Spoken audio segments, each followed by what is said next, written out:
Hello YouTube, Henry Lucero here with Arrow Electric Service.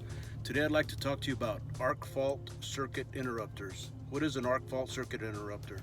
It's a circuit breaker that looks similar to this one, and it's got a small test button on here, and a lot of the homes back in the 2000s started using them, and now currently today almost every new home is required to have these arc fault circuit interrupters installed in all the bedrooms and in all areas of the house.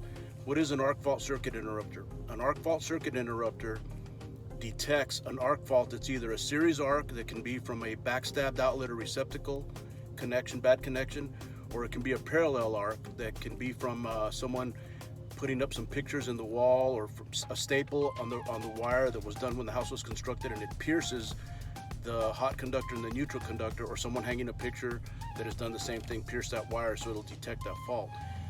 Arc faults are sometimes very tricky and very difficult to troubleshoot, but if you are experiencing arc faults, and a lot of the new homes are with these breakers are tripping, we call it nuisance tripping. A lot of times it could be the refrigerator that's on that circuit that's causing it to trip. Could be various different things, but they can be difficult to find. So if you are having problems with your arc fault circuit interrupters, give us a call. We can come out and troubleshoot it and figure out what's going on with your circuitry and solve your problem for you. Thank you for watching.